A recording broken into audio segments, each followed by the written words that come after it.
Hello friends, welcome to இனட்டா foods. இன்னைக்கு இனட்டா ஃபுட்ஸில் நம்ம பார்க்க போகிற ரெசிபி ஒரு டின்னருக்கு ரொம்ப சிம்பிள் அண்ட் குயிக்காக செய்யக்கூடிய ஹைதராபாதி வெஜ் கறி. வாங்க ரெசிபிக்குள்ளே போகலாம்.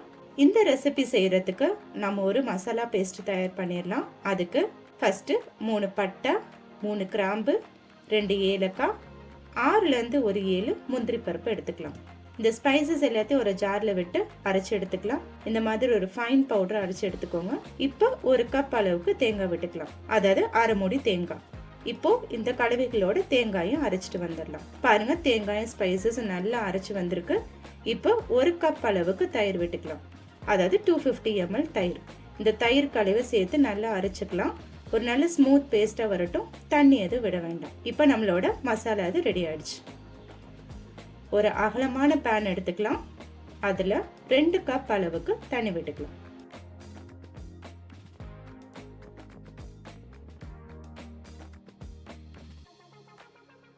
அரை டேபிள் ஸ்பூன் உப்பு விட்டுக்கலாம். நம்ம விட்டுருக்க தண்ணி நல்லா கொதிச்சு வரட்டும். ஒரு 10 பீன்ஸ், ஒரு கேரட்டு, ஒரு கப் பச்சை பட்டாணி, அதாவது 100 கிராம்,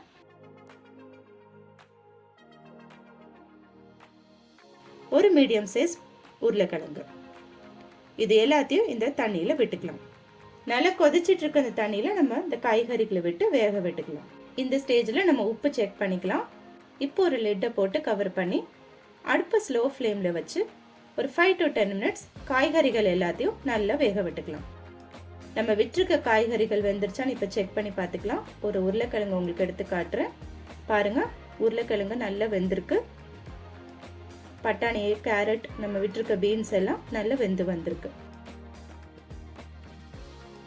இப்போ வெந்திருக்க காய்கறிகள் எல்லாத்தையுமே ஒரு பவுலில் ட்ரான்ஸ்ஃபர் பண்ணிக்கலாம். தண்ணியை நல்லா வடிச்சு எடுத்துக்கலாம். நம்ம காய்கறிகளை வேக வச்ச தண்ணீரை ஒரு பவுலில் எடுத்து வச்சுக்கலாம், வேஸ்ட் பண்ண வேண்டாம்.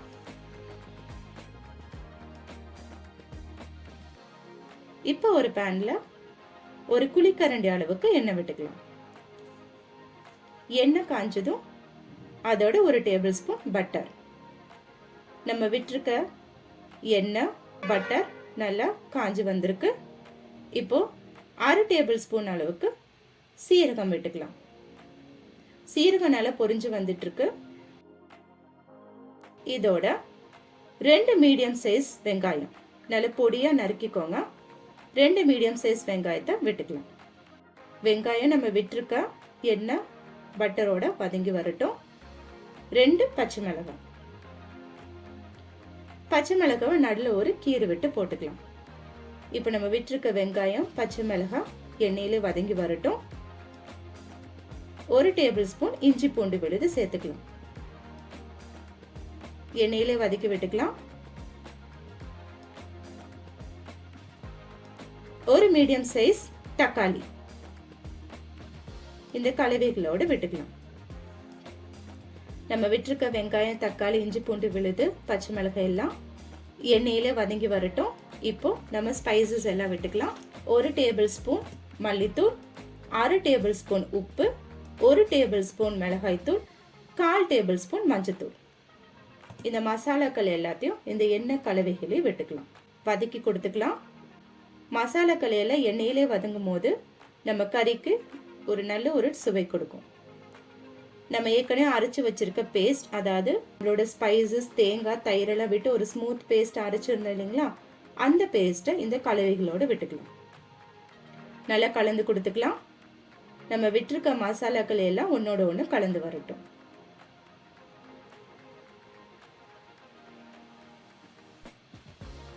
நல்ல எண்ணெய் பிரிஞ்சு வர அளவுக்கு கலந்து விட்டுக்கலாம். இப்போ ஒரு லிட்டு போட்டு கவர் பண்ணிக்கலாம். நம்ம விட்டுருக்க மசாலாக்கள் எல்லாம் நல்லா வெந்து வந்திருக்கு.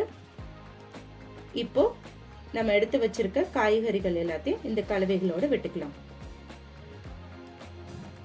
நல்லா கலந்து கொடுத்துக்கலாம். மசாலாக்கள் எல்லாமே காய்கறிகள்ல கலந்து வரட்டும். நம்ம எடுத்து வச்சிருக்க ஒரு கப் தண்ணியை இதில் விட்டுக்கலாம். நம்ம காய்கறிகளை வேக வச்ச தண்ணியை இதில் விட்டுக்கலாம். நல்லா கொதிச்சு வரட்டும். இப்போ உப்பெல்லாம் கரெக்டாக இருக்குன்னு செக் பண்ணிவிட்டு லிட்டை போட்டு க்ளோஸ் பண்ணிடலாம். ஒரு 5லேருந்து 10 நிமிஷம் கழிச்சு ஓப்பன் பண்ணி பார்க்கலாம். நம்ம விட்டுருக்க மசாலாலாம் நல்லா வெந்து வந்திருக்கு, காய்கறிகளோட நல்லா கலந்து வந்திருக்கு, எண்ணெய் பிரிஞ்சு வந்திருக்கு. இப்போ கொஞ்சமாக புதினா, கொத்தமல்லி, கருவேப்பிலை விட்டுட்டு 1 டேபிள் ஸ்பூன் கஸ்தூரி மேத்தி விட்டுக்கலாம். நல்லா கலந்து கொடுத்துக்கலாம்.